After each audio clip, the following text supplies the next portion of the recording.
Tenía 16 años cuando mi hermana Camila me acusó de robar los $2,000 que había estado ahorrando para su vestido de graduación. La acusación llegó como un rayo en medio del desayuno familiar. Sus lágrimas parecían tan reales que incluso yo dudé por un momento de mi propia inocencia.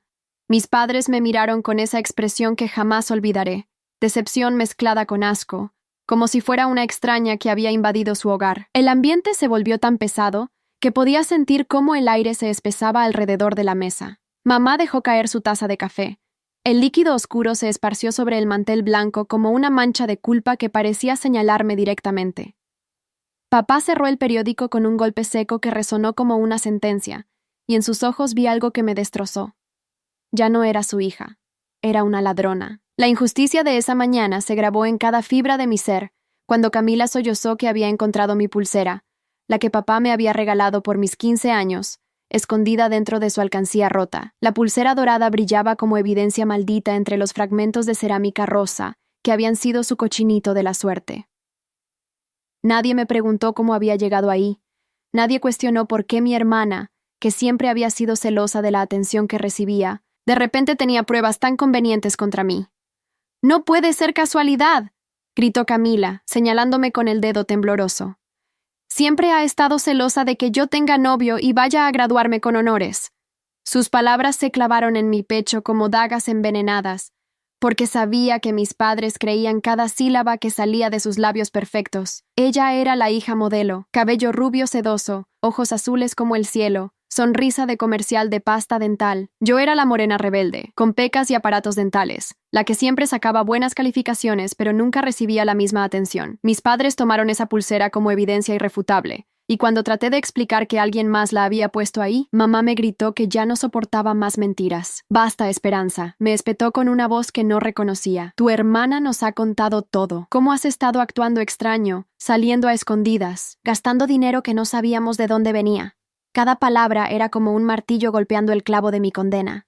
La verdad era que había estado trabajando los fines de semana limpiando casas con la señora Martínez, una vecina que me pagaba $50 por ayudarla con la limpieza profunda. Ese dinero lo había estado guardando en secreto para comprarle a mamá un regalo sorpresa por su cumpleaños, pero ahora esa explicación sonaba desesperada incluso para mis propios oídos. «No me van a creer, ¿verdad?», murmuré, viendo cómo papá negaba con la cabeza, su bigote gris temblando de decepción. La acusación de Camila había pintado un cuadro perfecto de mi culpabilidad, una adolescente problemática que robaba a su propia familia.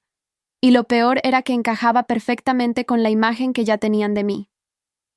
Esa misma tarde, mientras empacaba mis pocas pertenencias en una maleta prestada, escuché a papá hacer una llamada que cambiaría mi vida para siempre. Su voz llegaba desde la sala, pesada como el plomo. «Sí, necesitamos ayuda. Tenemos una hija de 16 años que ha estado robando dinero familiar. Ya no sabemos qué hacer con ella». Las palabras se filtraron por las paredes como veneno, llegando hasta mi habitación donde yo temblaba de rabia e impotencia. Estaba hablando con los servicios sociales, describiéndome como una delincuente juvenil que necesitaba intervención profesional. La injusticia me quemaba las entrañas mientras escuchaba cómo el hombre que me había enseñado a andar en bicicleta ahora me describía como una amenaza para la estabilidad familiar. «Es inteligente, eso la hace más peligrosa», decía. «Sabe exactamente cómo manipular las situaciones». Camila apareció en el marco de mi puerta, con sus ojos rojos de tanto llorar, pero había algo en su expresión que no encajaba. Una satisfacción apenas contenida, como si hubiera ganado una competencia que yo ni siquiera sabía que estábamos jugando. «Lo siento, Esperanza», murmuró, pero su voz carecía de la sinceridad que mis padres esperaban escuchar. Ojalá no hubiera tenido que llegar a esto. La confesión que esperaban de mis labios nunca llegó, porque la verdad que gritaba se perdía entre sus oídos cerrados y su corazón endurecido.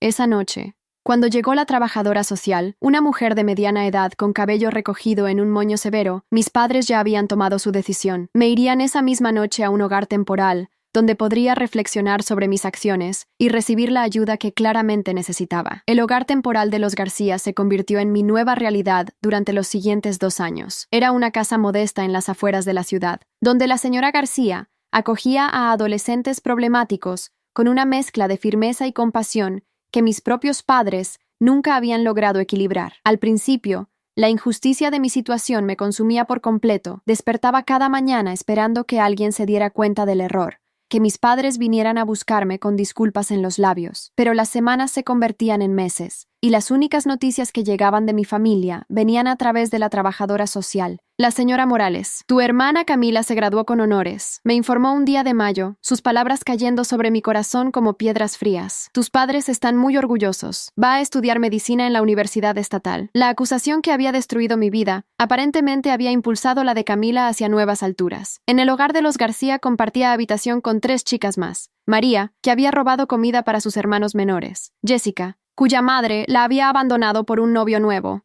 Y Carmen, que había sido arrestada por vender dulces sin permiso para ayudar a su abuela enferma.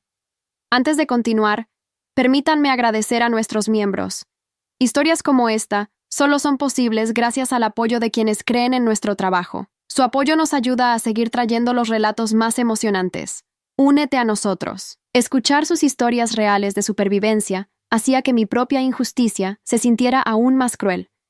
Ellas habían cometido errores desesperados por amor familiar. Yo había sido castigada por un crimen que jamás cometí. La señora García tenía una regla inquebrantable. Todos debíamos trabajar para ganarnos nuestro lugar en su hogar.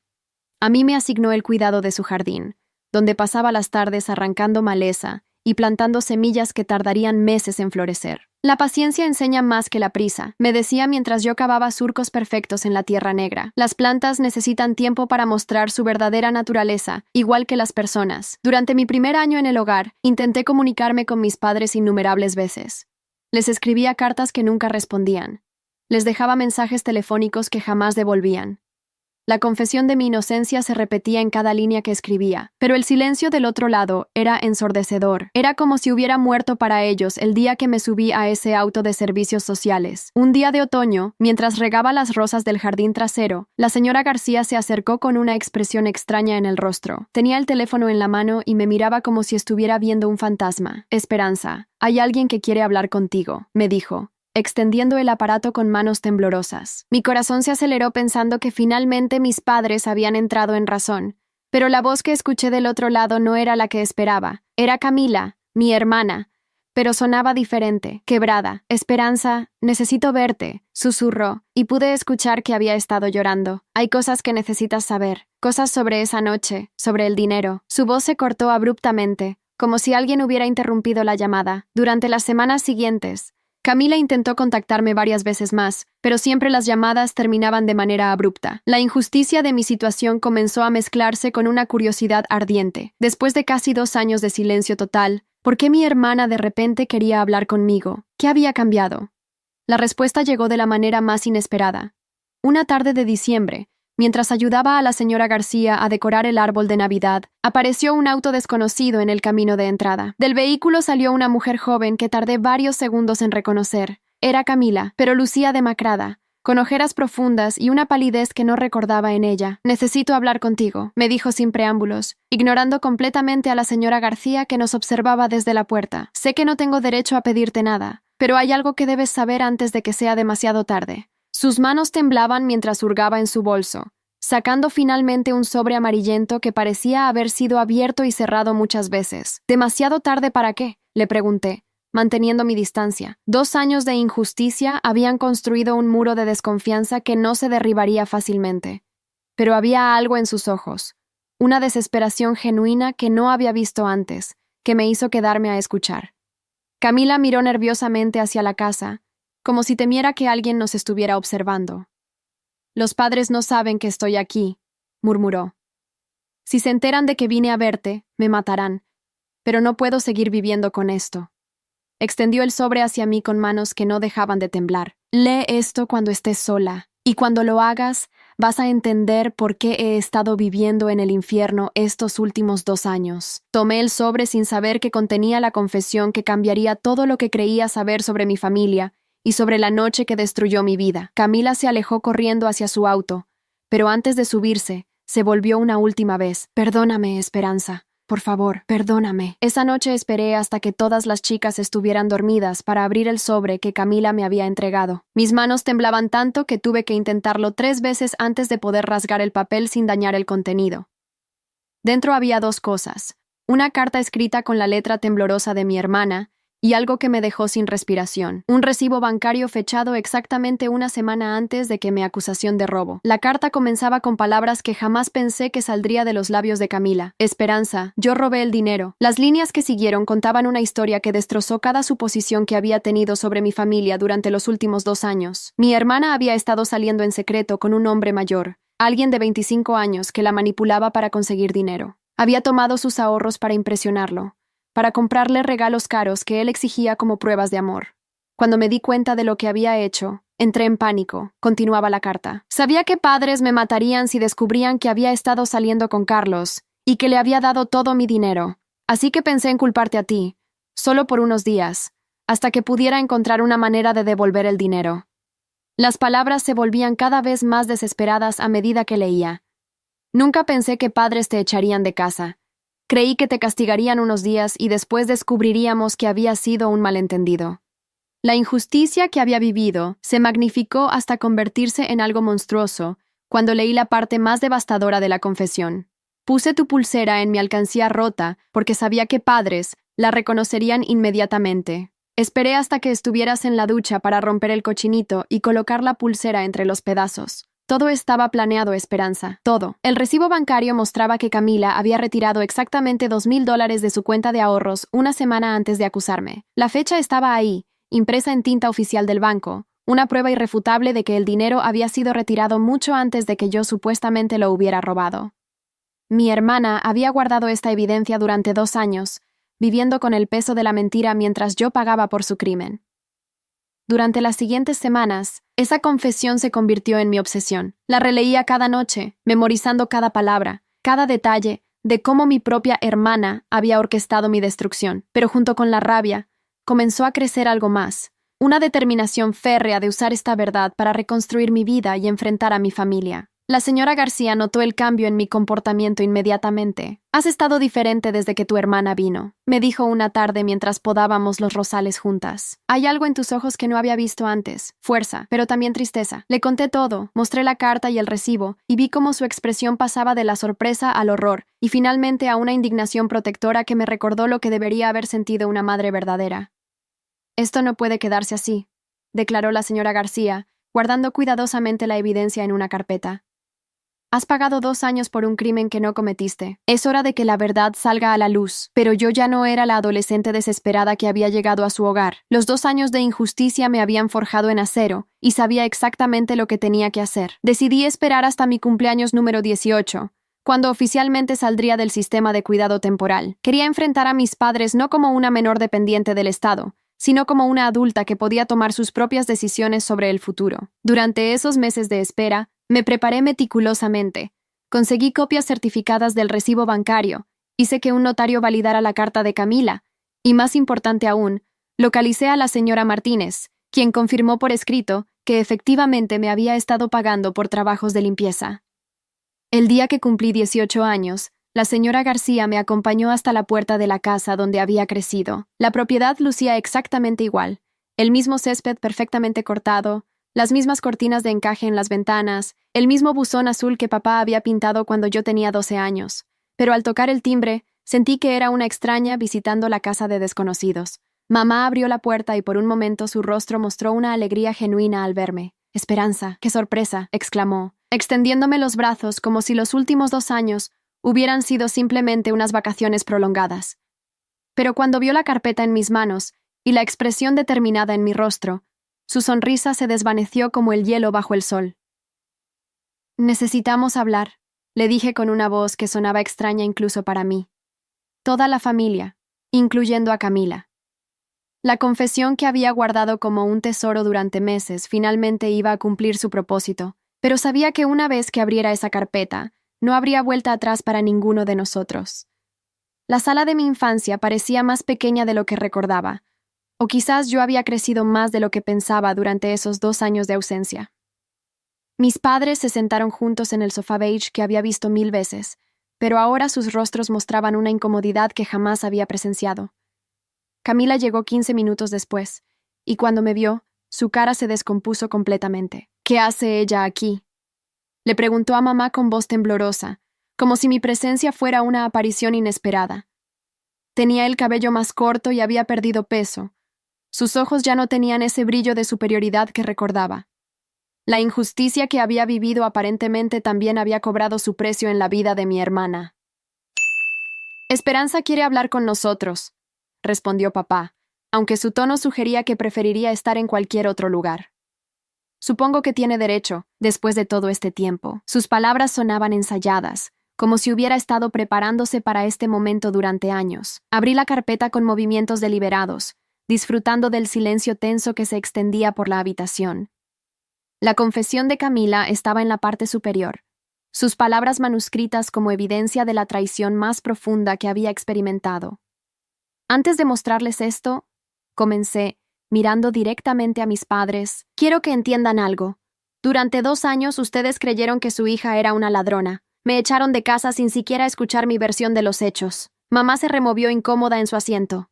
Esperanza, tú sabes que fue difícil para todos nosotros. La evidencia era muy clara. Tu pulsera estaba. Sus palabras se desvanecieron cuando saqué el recibo bancario y lo coloqué sobre la mesa de centro, donde todos pudieran verlo claramente. ¿Qué evidencia?, pregunté, señalando la fecha impresa en el documento oficial.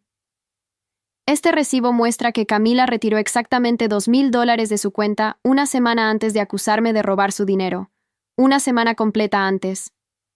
El silencio que siguió era tan pesado que podía escucharse el tic-tac del reloj de la pared, marcando los segundos de una verdad que finalmente salía a la luz. Camila comenzó a llorar, pero no eran las lágrimas calculadas que recordaba de aquella mañana terrible. Estas eran lágrimas de terror puro, de alguien que sabía que su mundo estaba a punto de colapsar. Esperanza, por favor, susurró, pero yo aún no había terminado. Pero esperen, hay más, continué, sacando la carta con manos firmes. Resulta que mi hermana no solo me robó 2 años de mi vida, sino que documentó exactamente cómo lo hizo. Comencé a leer la confesión en voz alta, cada palabra cayendo sobre mis padres como golpes de martillo sobre cristal. Cuando llegué a la parte donde Camila describía cómo había plantado mi pulsera entre los pedazos del cochinito roto, vi cómo el rostro de papá se descompuso completamente.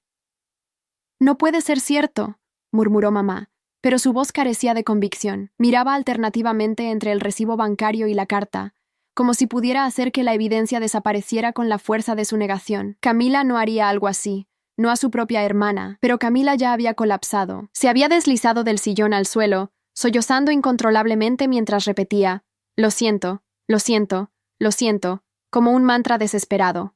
La acusación falsa que había lanzado contra mí finalmente se había convertido en su propia sentencia. «¡Dímelo a la cara!», le grité, levantándome del silla donde había permanecido calmada hasta ese momento. «Diles cómo planeaste destruir mi vida para salvar la tuya. Diles sobre Carlos, sobre el dinero que le diste, sobre cómo te daba miedo que padres descubrieran tu secreto». Cada palabra salía de mi garganta como lava ardiente, años de injusticia finalmente encontrando su voz. Papá se puso de pie lentamente. Su rostro había envejecido 10 años en los últimos 10 minutos. «Camila», dijo con una voz que jamás le había escuchado, quebrada y antigua. «¿Es verdad? ¿Todo esto es verdad?». Cuando mi hermana asintió entre sollozos, algo se rompió en los ojos de nuestro padre. La decepción que una vez había dirigido hacia mí ahora se multiplicaba por 1000 y se volcaba sobre su hija favorita. 2 años, murmuré, más para mí misma que para ellos. 2 años perdidos porque ustedes prefirieron creerle a ella antes que escucharme a mí.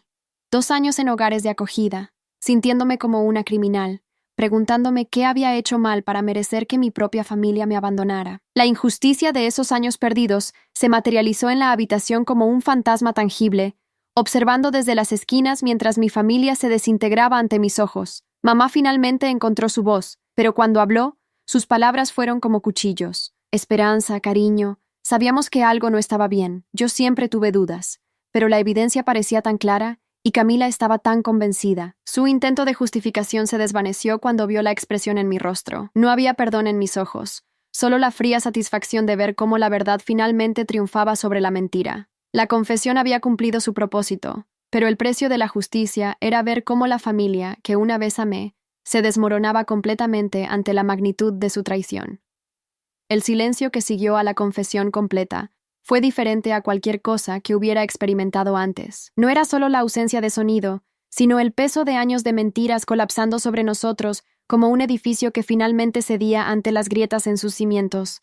Mis padres se miraron el uno al otro con una expresión que jamás había visto, la realización de que habían destruido a la hija equivocada.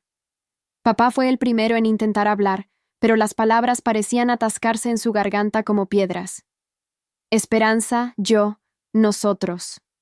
Se detuvo, pasándose las manos por el cabello que había encanecido considerablemente desde la última vez que lo vi. ¿Cómo pudimos estar tan ciegos? ¿Cómo no vimos lo que estaba pasando realmente? Porque eligieron no ver, respondí con una calma que me sorprendió incluso a mí. Porque era más fácil creer que yo era el problema que aceptar que su hija perfecta era capaz de mentir y manipular. Miré directamente a Camila, que seguía sollozando en el suelo. 2 años de mi vida, hermana. 2 años donde desperté todos los días preguntándome qué había hecho para merecer esto. Camila levantó la cabeza, sus ojos hinchados y rojos. No era mi intención que llegara tan lejos, susurró con voz quebrada. Cuando padres dijeron que ibas a un hogar temporal, pensé que sería solo por unos días, hasta que pudiera arreglar las cosas. Pero después todo se volvió tan complicado, y cada día que pasaba era más difícil decir la verdad. ¿Complicado? La palabra salió de mi boca como un escupitajo. ¿Sabes qué es complicado? Explicarle a las trabajadoras sociales que no eres una delincuente cuando ni siquiera tu propia familia te cree. Dormir en camas extrañas, con chicas que habían cometido crímenes reales, mientras tú pagabas por algo que jamás hiciste. Mamá se levantó del sofá con movimientos temblorosos y se acercó a mí. Esperanza, mi niña, perdónanos. No sabíamos. Si hubiéramos sabido. Extendió sus brazos hacia mí, pero yo retrocedí instintivamente. Su contacto ya no me consolaba. Después de 2 años de injusticia, era solo un recordatorio de cómo había fallado cuando más la necesitaba. El daño ya está hecho, le dije manteniendo la distancia. No pueden deshacer 2 años de mi vida con disculpas. No pueden borrar las noches que lloré preguntándome por qué mis propios padres me habían abandonado. Saqué el último documento de mi carpeta. Una carta oficial de la Universidad Estatal. Mientras ustedes celebraban los logros de Camila, yo estaba estudiando para mi GED en el hogar de acogida. ¿Y saben qué? Obtuve una beca completa para estudiar trabajo social. La confesión había revelado más que la culpabilidad de Camila. Había expuesto la disfunción profunda de nuestra familia. La forma en que el favoritismo había cegado a mis padres ante la realidad. Papá tomó la carta de aceptación universitaria con manos temblorosas, leyendo las líneas que certificaban mi admisión con mención de honor. Voy a ayudar a niños como yo, continué, recuperando la carta. Niños que son víctimas de injusticia familiar, que necesitan a alguien que les crea cuando nadie más lo hace. Mi experiencia en el sistema me ha dado una perspectiva que jamás habría obtenido en esta casa cómoda, donde las mentiras se disfrazaban de amor familiar. Camila se las arregló para ponerse de pie, aferrándose al brazo del sofá como si fuera un salvavidas. Esperanza, sé que no tengo derecho a pedirte nada, pero ¿hay alguna manera de que podamos arreglar esto? ¿De que puedas perdonarme algún día? Su voz era apenas un susurro, despojada de toda la arrogancia que recordaba.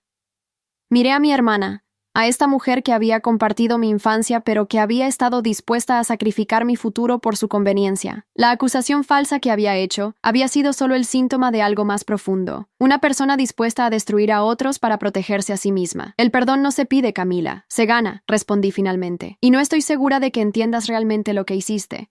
No solo robaste dinero y mentiste sobre ello. Robaste mi confianza en la familia, mi sensación de seguridad, mi fe en que las personas que se supone que me aman me protegerían. Hice una pausa, dejando que mis palabras se asentaran. Convertiste mi hogar en un lugar donde no podía estar segura de que alguien no me traicionaría por conveniencia. Mis padres permanecían en silencio, procesando finalmente la magnitud de lo que habían perdido. No era solo su hija la que se había ido por 2 años. Era la confianza, el respeto, la posibilidad de una relación genuina. La injusticia que habían permitido había creado una brecha que quizás nunca podría repararse completamente. Quiero que sepan algo, dije, dirigiéndome principalmente a mis padres. Los señores García, mis padres de acogida, me mostraron más amor real en 2 años que ustedes en 16. Me enseñaron que el amor verdadero significa creer en alguien incluso cuando las apariencias sugieren lo contrario. Me enseñaron que la familia se elige, no solo se hereda.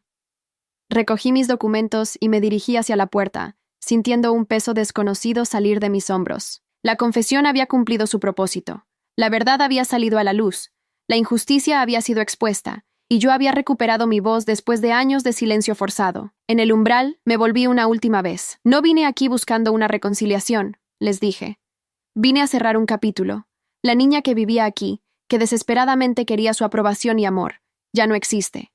La mujer que soy ahora se construyó sobre las cenizas de esa injusticia, y es más fuerte de lo que jamás habría sido si hubieran sido los padres que se suponía que debían ser. 5 años después de esa confrontación, estoy sentada en mi oficina revisando el caso de una adolescente de 15 años que me recuerda dolorosamente a mí misma.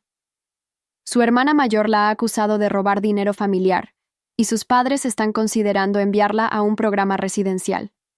La injusticia de la situación me golpea como una ola familiar, pero ahora tengo las herramientas y la autoridad para hacer algo al respecto. Mi título universitario cuelga en la pared junto a varias certificaciones en trabajo social familiar. La beca que obtuve me permitió graduarme summa cum laude, y mi experiencia personal en el sistema de cuidado alternativo me convirtió en una defensora excepcional para menores en situaciones similares. Los señores García asistieron a mi graduación, sentados en primera fila como los padres orgullosos que siempre fueron para mí. Camila intentó contactarme varias veces durante mis años universitarios. Sus cartas llegaban cada pocos meses, llenas de disculpas y súplicas por una oportunidad de reconstruir nuestra relación. Según supe por conocidos mutuos, nunca pudo completar sus estudios de medicina. El peso de la confesión y la culpa aparentemente destruyeron su capacidad de concentrarse en sus objetivos académicos. Terminó trabajando como asistente médica en una clínica pequeña, una vida muy diferente a los grandes sueños que mis padres habían alimentado para ella. Mis padres tomaron un enfoque diferente. En lugar de bombardearme con disculpas,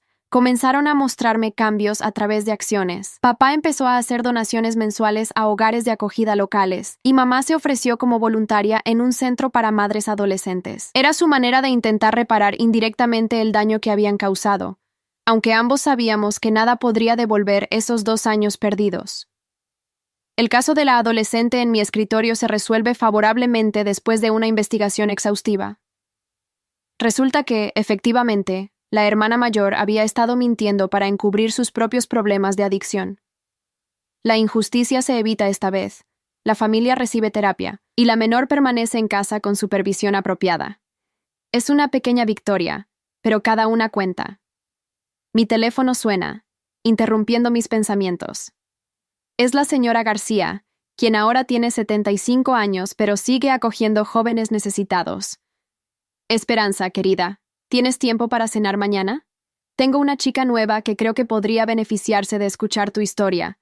Su voz sigue siendo la misma fuente de fortaleza y sabiduría que recuerdo. Por supuesto, respondo, sonriendo por primera vez en el día.